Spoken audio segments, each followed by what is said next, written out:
donc voilà, troisième vidéo sur la saison 10 de Danse avec les stars. J'ai pas pu regarder la semaine dernière, j'étais en compétition donc je vous ai posté un petit vlog et je vous remercie au passage de vos petits commentaires. Ça me fait vraiment plaisir de vous partager un petit peu le côté compétition de la danse sportive qui est malheureusement plus mis en avant à la télévision. Il y a quelques années de ça, on avait sur Paris Première, on avait le Berry-Bercy qui passait et quelques championnats internationaux et malheureusement ça ne se fait plus aujourd'hui, ça à mon grand regret. Et au regret de beaucoup de danseurs je pense. Donc voilà, merci à tous de votre soutien et voilà, simplement de soutenir les vidéos. Donc, hier soir le Prime c'était 100% Céline Dion, donc j'étais vraiment hyper contente à l'annonce de ce Prime. Je me suis dit ça va être un Prime de folie et juste les musiques, vraiment ça va mettre l'ambiance.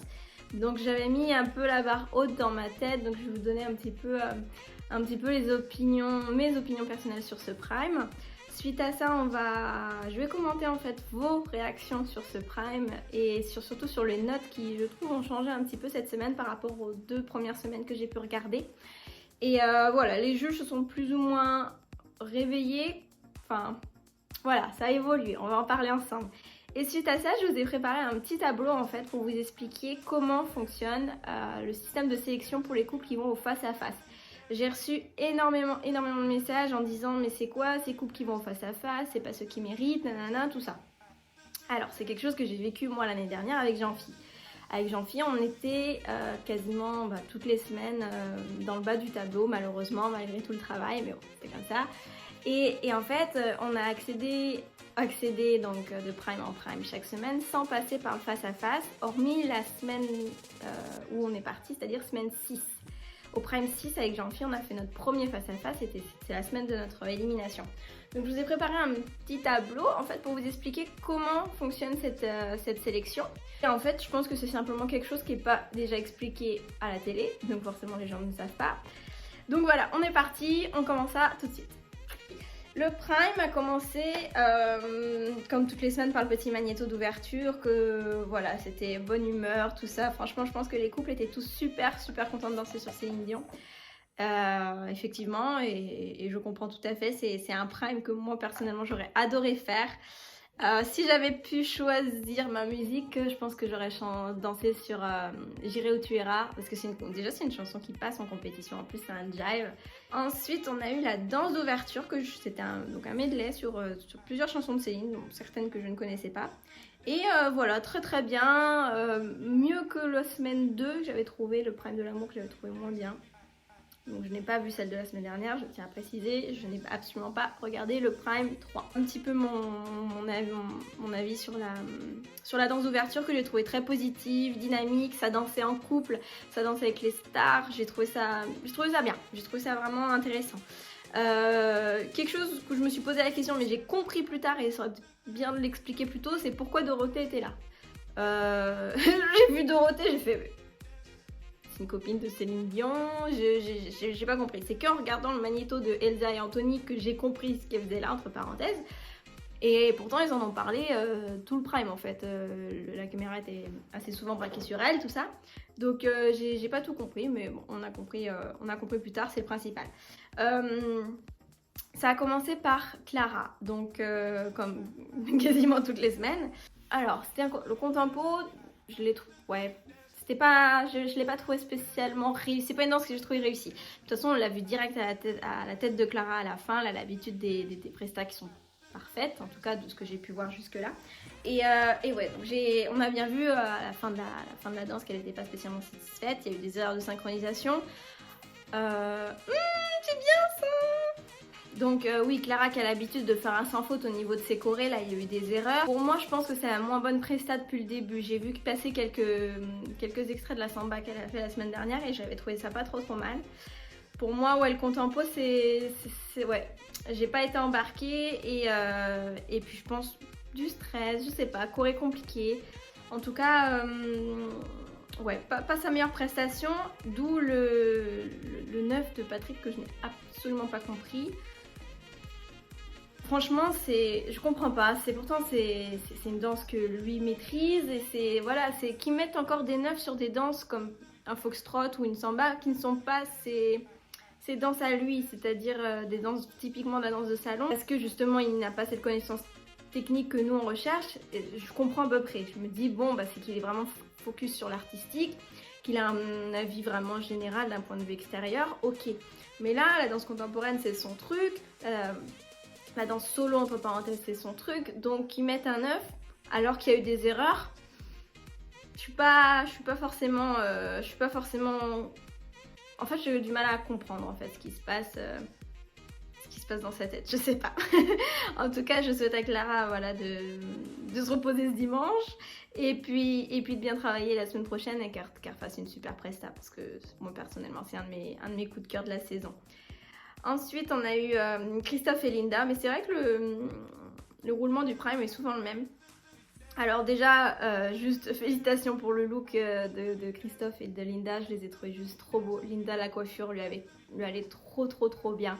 Le maquillage était top, enfin, j'ai trouvé le look hyper intéressant et que ça la mettait vraiment en valeur, ça lui donnait un côté hyper sexy et franchement, ouais, j'ai trouvé ça bien. La scéno, vraiment bien aussi. Là, moi, j'ai trouvé que franchement, le cha-cha est quand même une danse très compliquée des danses latines, beaucoup plus que la rumba où on a le temps, en tout cas sur Danse avec les stars, la rumba où on a plus le temps, le passo, il y a moins de technique au niveau des jambes.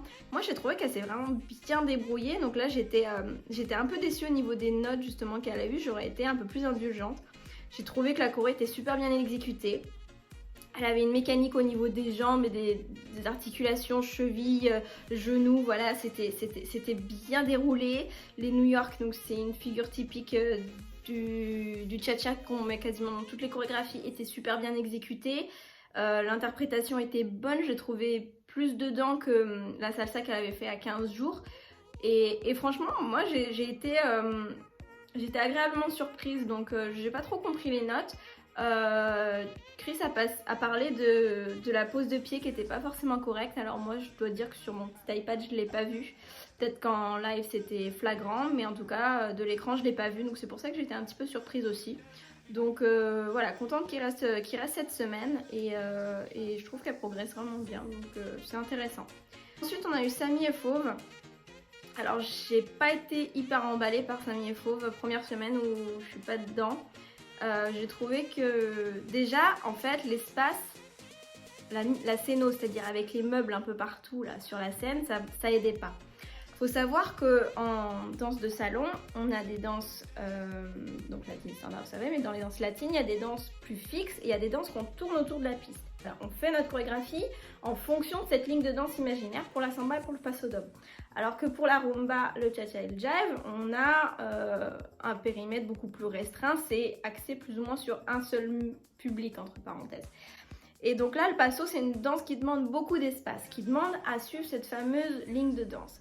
Et là, de se retrouver avec des meubles au milieu de la piste, même si 2 chaises faisaient partie de la chorégraphie, je me dis, mais Fauve, mais comment elle a dû faire? Enfin, pour créer la choré, j'ai trouvé que c'était assez contraignant. Enfin, moi, on m'aurait imposé ce critère-là, j'aurais été... voilà, ça sort de la zone de confort, en fait, donc j'aurais pas été forcément à l'aise. Donc pour en plus un couple de 2 grands danseurs comme ça, moi qui suis vraiment lilliputienne, le plateau il me semble vachement plus grand peut-être que pour Samy et Fauve, je sais pas, mais ouais, je pense que ça n'était pas à leur avantage. Techniquement pour Samy, je m'attendais à un peu plus de tension au niveau des doigts, au niveau du bras, je m'attendais plus de tension aussi. Et la posture, c'est vrai, typique du paso, un peu plus présente. Mais la chorégraphie était bien exécutée, voilà, ça reste quand même un excellent couple. En aucun cas, ils ont fait quelque chose de mauvais. Mais voilà, on m'attendait un petit peu mieux. On a eu Aziz et Denitza. Alors, déjà, la musique, quand j'ai entendu la musique, j'étais un peu surprise parce que d'une première oreille, on a plus tendance à danser une rumba dessus qu'un foxtrot. Donc je me suis dit bon d'accord, ça après c'est des choses qui arrivent très régulièrement dans Dals, donc les danseurs pros ils sont habitués. Mais d'un point de vue extérieur, c'est vrai que quand on sait, quand on a l'oreille musicale en tout cas pour danser dans le salon, c'est vrai que ça fait un peu bizarre. Alors je vais peut-être me faire lyncher, mais moi j'étais plus ou moins d'accord avec les notes. Voilà, j'ai trouvé que c'était pas... en plus c'était leur deuxième danse standard, j'ai trouvé que c'était pas la meilleure, loin de là. J'ai trouvé qu'il n'y avait pas de contact entre eux, normalement les danseuses standards. Il doit y avoir un contact que j'appelle le flanc-flanc. Donc c'est le flanc droit contre le flanc droit en fait des 2 danseurs. Ils doivent rester en contact pendant toute la danse. peu importe les changements de direction, peu importe les rotations, peu importe les figures, ça reste flanc droit et de temps en temps flanc gauche pour la danseuse. Donc, et ça malheureusement il y a eu des gaps, donc des trous, enfin une perte de contact pardon, pendant assez régulièrement dans la chorégraphie, donc ça techniquement c'est pas correct. Voilà. Ensuite au niveau de la mise en scène, j'ai trouvé ça vraiment l'idée bonne, le côté boom suivi du quart d'heure américain, c'est Céline Dion qui arrive, mais j'ai trouvé les transitions de musique assez bizarres. La musique s'arrête alors que en fait je sais pas si c'est parce qu'on est aussi habitué à écouter la musique entière et que là c'est un condensé de 2 minutes. Mais oui voilà, je trouve que la musique des fois se coupait un petit peu bizarrement. Mais je pense que d'un point de vue général, Aziz a manqué de temps cette semaine avec son tournage.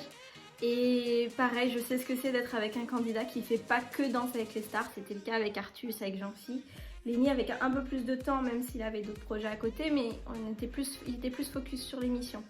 Avec Artus, c'était vraiment, même Jean-Phi, c'était une galère parce qu'ils faisaient leur tournée à côté, leur spectacle. Et c'est vrai que c'est très très difficile pour un artiste de se concentrer sur les deux en même temps. Et donc je pense qu'Aziz a manqué de temps cette semaine, d'où la prestation un peu moins bonne que les autres cette semaine. Donc je lui souhaite de se reposer pareil, de trouver un peu de temps pour lui et voilà, de se reconcentrer sur l'émission pour pouvoir faire de belles performances les semaines suivantes. Voilà. Ensuite, Elsa et Anthony. Alors, au niveau chorégraphie, j'ai trouvé ça pas mal parce qu'il y a vraiment eu des pas typiques de Rumba. Donc ça, je suis pas gravement surprise, c'est normal, mais c'est vrai que suivant d'une semaine à l'autre, les danseurs pros parfois ont plus ou moins l'inspiration et donc des fois mettent en priorité plutôt le côté un peu scénique ou bien le côté vraiment danse de salon.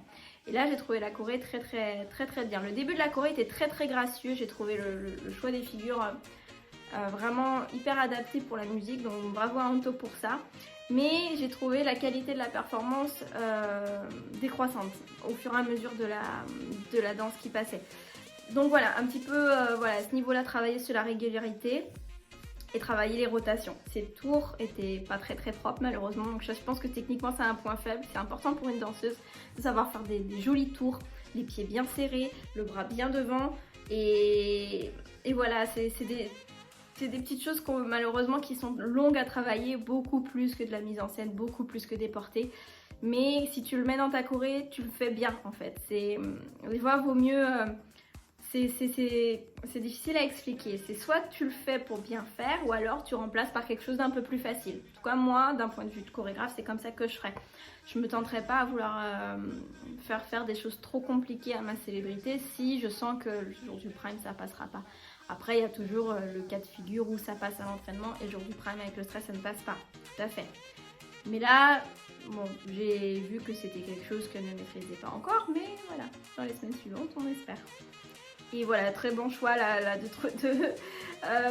dans le rôle de Rose, ouais, j'ai marqué très bon choix. En fait, c'est vrai que, je sais pas, ça lui colle à la peau en fait de faire le Jack et Rose, ouais, c'était évident, donc très bien, très bon choix de la part de la prod de leur avoir mis cette chanson là. Et ensuite Yohan. Alors Yohan, écoutez, il y avait des pas de base, il y avait des alemana, il y avait des cucarachas, donc c'était pas vraiment typique de danse de salon qu'on apprend quand tu vas prendre tes cours de danse de salon ou de danse sportive. C'est ce que ton prof est censé t'apprendre vraiment en cours traditionnel et ça fait plaisir. Et franchement, bonne humeur comme d'habitude, j'étais mort de rire quand il y a eu une espèce de petit cambré au sol et il a lâché Emma par inadvertance forcément. Et en fait, j'ai aimé le fait qu'ils rigolent tous les deux de la situation et que voilà, il n'y ait pas de... On sent qu'il y a une bonne ambiance entre eux et que tout est fait avec bienveillance. Peu importe en fait le résultat, voilà. Après, bon, Yohan, je pense que d'un point de vue technique, c'est quelqu'un qui manque vraiment de connexion avec le sol, qui est pas sur ses appuis du tout et qui a un petit faible niveau oreille musicale également. Mais ça, malheureusement, la vie, voilà, est faite que la danse, c'est quelque chose qui est plus ou moins inné aussi. Pas inné dans le sens où tu es champion du monde, mais avec les gens ont soit des facilités ou n'en ont pas, et c'est pareil dans tous les domaines. Donc malheureusement, voilà, c'est comme ça. Donc voilà un petit peu pour mon point de vue général des prestations. Personnellement, je ne regarde pas l'after parce que avec le décalage en horaire en Russie, chez moi le prime commence à plus de 22 h. Le prime commence. Donc à chaque fois, la première partie finit vers 1h30 du matin.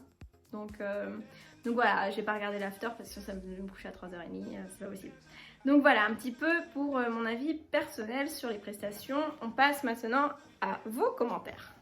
Commençons donc par Dorian0310G. Pour l'instant, je suis déçue des danses par rapport aux autres semaines. Alors, j'ai trouvé également que généralement, il y avait moins de prestations qui sortaient du lot qui étaient frappantes. Peut-être que le côté Céline a été un petit peu difficile à appréhender. Peut-être que la production a eu des exigences par rapport au choix des musiques qui ont fait que ça a changé courant de semaine, je ne sais pas, mais je suis d'accord avec toi que d'un point de vue général, les prestations étaient moins abouties. Voilà, par rapport même aux couples qui sont haut de tableau, j'ai trouvé que c'était un peu plus bancal que les autres semaines. Donc, faut dire aussi que là, on rentre dans le vif du sujet. Les 2-3 premiers primes, entre parenthèses, c'était un peu plus cool parce que les 2 premiers primes, faut savoir que la première danse, il y a 3 semaines pour la préparer. Et la deuxième danse est préparée avant le premier prime également, en partie, et commencée avant le premier prime également. Ce qui fait que, entre parenthèses, les 2 premières danses, les 4 jours de répétition ne sont pas là, c'est beaucoup plus. Donc la 3e danse commence à être compliquée parce que c'est la première fois où vraiment tu n'as que 4 jours pour préparer, lundi, mardi, mercredi, jeudi pour préparer ta danse. Vendredi, tu as un répète plateau, samedi, tu es sur le prime. Donc là, ça y est, les choses sérieuses commencent, c'est que 4 jours, la fatigue commence à s'installer, la pression et la compétition commencent à s'installer. Donc c'est là qu'on va voir vraiment les acquis des célébrités et qui tient la route, entre parenthèses, tient la route sur le long terme dans la compétition. Donc je suis d'accord avec toi et en même temps, je pense que c'est un temps d'adaptation qu'il va falloir. Et sur les semaines suivantes, je pense qu'on fera... Voilà, ça reviendra un petit peu à des prestations un peu plus équilibrées. Alors, commentaire de Candice Licata Dals. Je ne comprends toujours pas les notes, surtout Patrick Esheim, enfin bref. Alors, au niveau des notes, moi j'ai été plus ou moins d'accord cette semaine qu'il y a que les notes ont baissé d'un cran. Pourquoi je m'étais étonnée de ça justement sur les premières semaines de voir des 9 et des 10 sortir en semaine 1 et en semaine 2. J'ai du mal à comprendre enfin voilà, on a affaire à des gens qui débutent, d'accord, qui dansent depuis 15 jours, 3 semaines. 3 semaines pour le premier prime, 4 semaines pour le prime. C'est pas possible pour moi de donner un 10 en semaine 2. Après, c'est peut-être mon côté hyper caporal de Nigo, exigeante et qui est déjà hyper exigeante envers moi-même et je pense encore plus envers les autres. Donc voilà. Donc j'étais assez d'accord que les notes redescendent un petit peu pour justement les voir remonter sur les semaines suivantes. Après, les notes de Chaim et Patrick sont toujours un petit peu en décalage de celles de Chris et Jean-Marc parce que je pense qu'ils ont tout simplement un œil totalement différent de ceux des 2 grands professionnels de danse de salon qui sont à côté. Donc voilà, moi je suis d'accord avec toi, mais malheureusement je pense pas que c'est quelque chose qui va changer sur les prochains primes, donc il va falloir qu'on s'habitue. Alors, commentaire de Marine, super prestation de Clara, mais les autres sans plus, bonne presta quand même. Moi je dirais que sur ce prime, tout le monde a fait une assez bonne presta. C'était plus homogène, il y avait moins de différence en fait entre les bonnes et les mauvaises prestas. Par exemple, j'ai trouvé la presta d'Hugo hyper bonne. J'ai trouvé qu'il a vraiment bien dansé. Il était à fond dedans, je l'ai trouvé émotif, je l'ai trouvé impactant, le jeu de jambes était correct. Donc Hugo pour moi avait remonté sur ce prime là alors que Clara avait fait des erreurs. Donc j'ai trouvé le niveau un peu plus équilibré. Mais voilà. D'accord et pas d'accord en même temps. Alors, commentaire de Mathilde Demain. Les soirées spéciales sont vite saoulantes. La même artiste toute la soirée, c'est bof. Alors, moi je trouve pas. Moi j'aime bien. Quand c'est des artistes comme Céline Dion, ça va, j'avoue.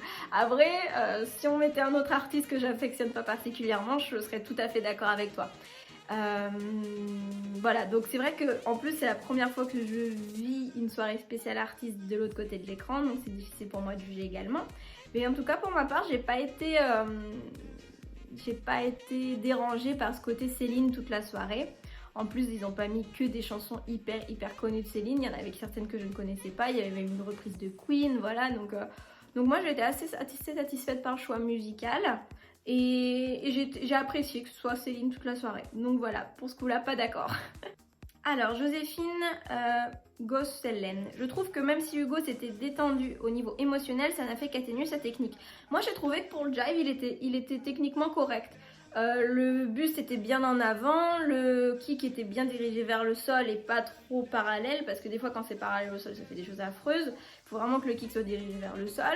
Il y avait assez de rebond. Moi j'ai trouvé franchement pour un prime 4, pour un jive vraiment correct. Donc je suis d'accord avec toi que des fois l'émotionnel peut prendre le pas sur la technique, mais j'ai trouvé que sur cette presta là c'était bien dosé entre le côté qualité et le côté émotion. Donc là pour ce coup là, pas d'accord. Alors, commentaire de Iliana 213. Dégoûté, Aziz mérite mieux. Alors, Aziz, oui, sans doute au niveau mérite, c'est sûr qu'avec une semaine avec 2 jobs, je suis d'accord avec toi que voilà, il a énormément de mérite. Mais en tout cas, pour la presta d'hier soir, moi j'ai trouvé que les notes. Je me rappelle plus exactement des notes. Il me semble qu'il a eu une note très dure, genre un 4 ou un truc comme ça. Là, je suis pas forcément d'accord. Mais moi j'aurais pas dépassé 8 sur la prestation parce qu'effectivement il y avait pas mal d'erreurs. Donc voilà, pas d'accord non plus. Alors, de Canaries belge masqué. On a l'impression que tous les candidats ont eu genre 2 jours pour tout faire. Je suis d'accord avec toi qu'il y a eu une impression de moins abouti que les autres semaines. Il y a eu plus d'erreurs entre parenthèses de la part de tous les candidats. Donc ça rejoint un petit peu à ce que j'ai dit plus tôt, le fait que là ça y est, les candidats n'ont vraiment que 4 jours pour préparer les chorés et que la compète est dedans. Tout le monde voit ses copains qui sont pas forcément en bas du tableau partir, donc il y a une pression de fou.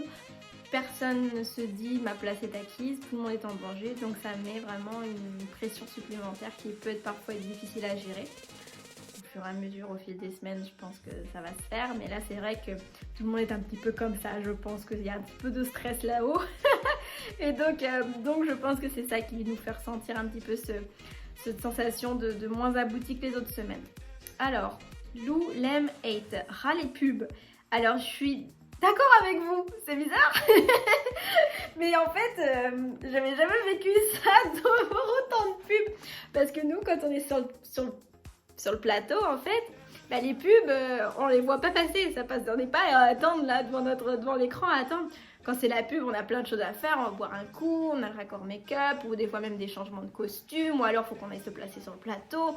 Donc en fait, je sais pas, il y a combien il y a de temps, il y a 10-15 minutes de pub, je pense, à peu près. Donc plusieurs fois dans l'émission. Et quand t'es sur le plateau, ça passe super vite, franchement tu te rends pas compte. En plus, moi pour ma part, presque à toutes les émissions j'avais des invités. Donc j'en profitais pour aller faire un bisou à mes parents, machin, et ça passait trop vite. Et là en fait c'est vrai que quand t'es devant ta télé, c'est tellement long. Et t'es là, ah ouais. Et puis tu dis c'est la dernière. Puis non, puis après il y a le truc Euro Répar. Et puis Euro Répar, j'en peux plus. J'en peux déjà plus. Et c'est vrai que je suis d'accord avec vous. Et au départ je comprenais pas, mais j'ai toujours vu, ouais, trop de pubs, oh genre, ça va, ça passe vite, hein, 10 minutes. Mais non, en fait, quand c'est 10 minutes devant ta télé, et puis que c'est juste à plus avant les notes, à la fin d'une presta avant les notes, mais oui, c'est vrai que ça passe trop lentement, et je suis d'accord avec vous que c'est pas très agréable. Voilà. Manuel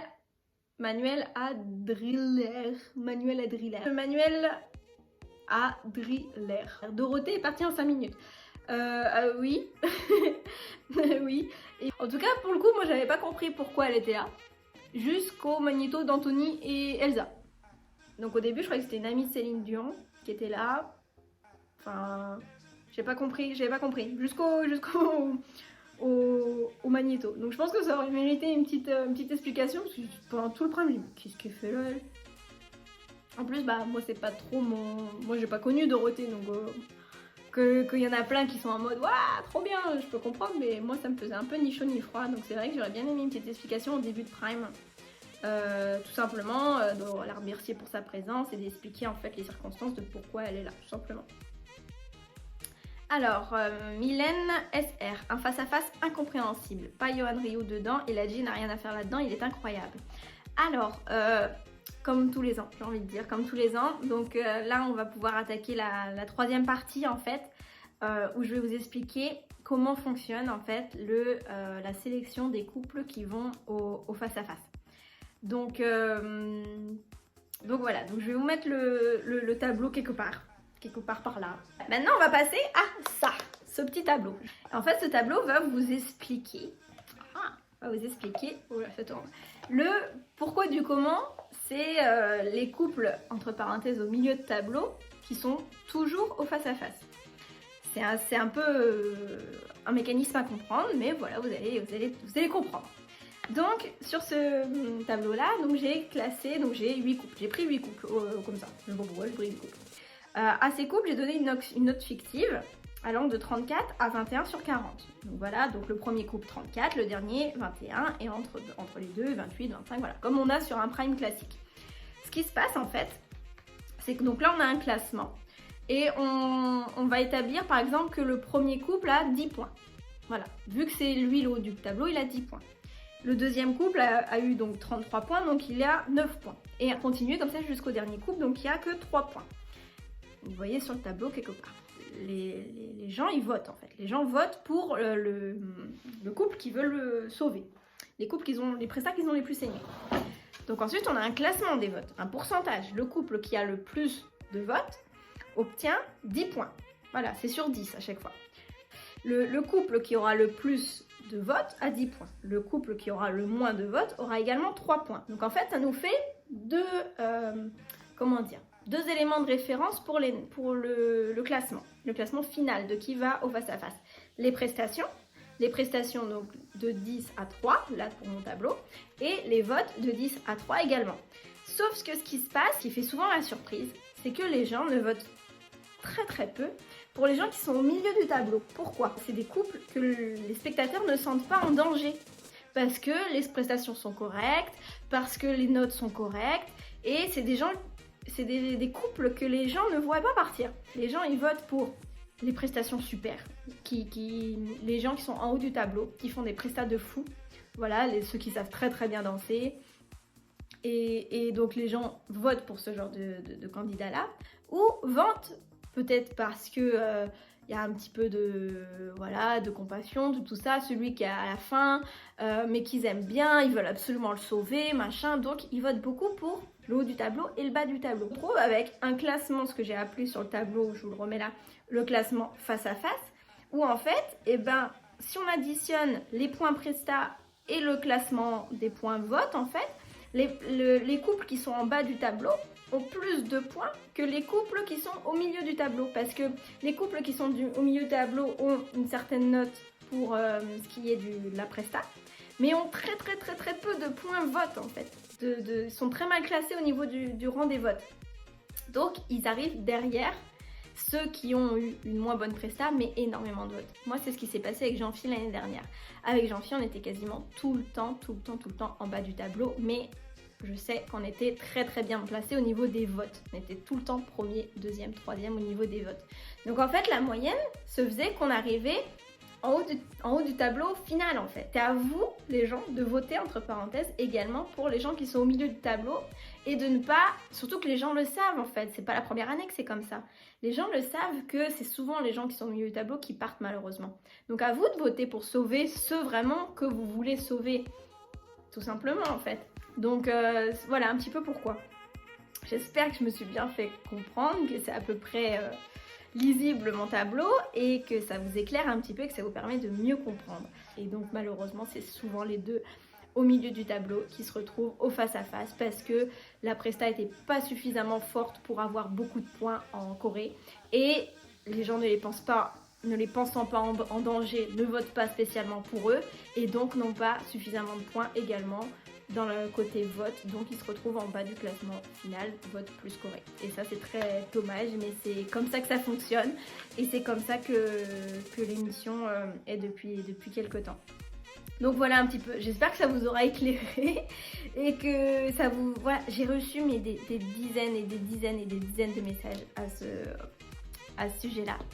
Mais je comprends que c'est déstabilisant, et que quand tu vois que celui qui est le moins bon dans le classement mais qui peut être le plus attachant, qui peut être celui qui a une meilleure marge de progression aussi, chose que je trouve qu'on met pas assez en valeur sur Danser avec les stars, la marge de progression, parce que c'est censé être un concours de danse, mais déjà c'est pas un concours de danse où on est tous jugés sur la même danse. Donc ça, c'est pas comme dans les compétitions de danse de salon, on est jugé danse par danse, tout le monde sur la même danse. Donc déjà premier point d'inégalité, tout le monde n'a pas la même condition physique non plus. Ça peut aller d'un ado qui a 16 ans comme on avait Lénie avec quelqu'un comme Julien Lepers qui avait je ne sais pas quel âge, donc forcément les conditions physiques n'est pas le même. C'est le programme qui est comme ça. Vraiment, allez voir des vraies compétitions de danse dans les gymnases en France si vous voulez voir vraiment des vrais concours de danse. On est sur un programme de divertissement. Donc il faut du divertissement dans le candidat. Et donc voilà un petit peu, j'espère que ça vous aura plu cette petite vidéo et merci encore de votre soutien. N'hésitez pas à mettre un petit pouce bleu pour aider en fait les gens qui seraient intéressés par cette vidéo à la retrouver sur YouTube tout simplement et à vous abonner à la chaîne pour ne pas louper les prochaines vidéos. Je vous embrasse tous, merci encore de votre soutien et on se retrouve la semaine prochaine. Salut!